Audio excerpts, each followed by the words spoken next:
اور ملیحہ کی تصویر نور الہدا کی آنکھوں کے سامنے آ گئی۔ پل بھر میں ان کے چہرے کے تاثرات بدل گئے۔ انہوں نے کمرے میں قدم نہیں رکھا، دروازے میں کھڑے کھڑے ہی انہوں نے نظروں کا زاویہ بدل کر بابا جان کو دیکھا۔ انہیں موت سے چند لمحے پہلے ملیحہ کی نم پلکوں کی لرزش یاد آ گئی تھی۔ بابا جان کی متورم آنکھوں پر انہیں رحم کیسے آتا؟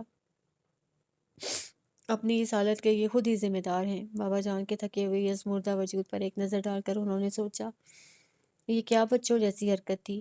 وہ بولے تو آواز میں وہ نرمی غائب تھی جو کبھی ان کے لہجے کی پہچان ہوا کرتی تھی۔ کیا تم جانتے ہو نور الہدا کہ کسی مجرم کو سزا دینے سے پہلے اس کا منہ کالا کر کے چوراہے پر کیوں گھمایا جاتا ہے؟ ان کی بات سن کر بابا جان عجیب سے لہجے میں بولے تھے۔ کچھ پل وہ نور الہدا کی طرف سے کسی استفسار کے منتظر رہے، پھر کہا، کیونکہ اپنے ماتھے پر اپنے جرم کی سیاہی لے کر لوگوں کا سامنا کرنا سزا پانے سے بھی کٹھن ہے۔ آپ کے پچھتاوے کسی چیز کا مداوع نہیں کر سکتے۔ ان کی بات پر وہ تنفر سے بولے، جانتا ہوں، اور یہی احساس تو پچھتاوے کو اور بھی گہرا کر دیتا ہے کہ میں چاہے جان دے ڈالوں، میری بیٹی کی جان واپس نہیں آئے گی۔ وہ تھکے ہوئے لہجے میں بولے، پھر ملتجیانہ انداز میں کہا، کیا تم مجھے معاف نہیں کر سکتے؟ نور الہدا سرد لہجے میں بولے، میری معافی ملیحہ کی معافی سے مشروط ہے، جائیے جا کر اپنی بیٹی سے معافی مانگے، اگر اسے معاف کر دیا تو میں بھی معاف کر دوں گا۔ سر جھکائے بابا جان بے بسی کی انتہا پر پہنچ گئے تھے۔ ایک بات اور، انگلی اٹھا کر نور الہدا کہنے لگے، براہ مہربانی آئندہ اس قسم کی حرکت کر کے مجھے پریشان مت کیجیے گا۔ پھر ان کا رد عمل دیکھنے کے لیے وہ رکے نہیں۔ ان میں اتنی ہمت بھی نہیں تھی کہ بابا جان کے کھنڈر ہوئے وجود کو ایک سیکنڈ بھی اور دیکھ پاتے۔ اپنے کمرے میں آ کر وہ چپل اتارے بغیر بیڈ پر گر گئے اور آنکھیں بند کر لیں۔ آنسو ان کی آنکھوں کے کونوں سے نکل کر کن پٹیوں پر بہتے چادر میں جذب ہوتے گئے۔ محبتوں کا حسن اسی صورت قائم رہتا ہے جب یہ ہاتھ میں ہاتھ ڈالے ایک ہی سفر پر گامزن ہوں، لیکن اگر محبتیں آپس میں نبرد آسماں ہو جائیں تو بڑی تباہی لاتی ہیں۔ انہی مارکوں نے ملیحہ کی زندگی تباہ کی تھی اور اب نور الہدا کے در پہ تھیں۔ محبت کا سحر ہو یا قہر، بچ پانا آسان نہیں۔ مولوی عبدالخالق اس خانمہ برباد کے پاس سے اٹھ تو آئے، مگر دوبارہ اس کے پاس جانے سے خود کو روک نہ پائے۔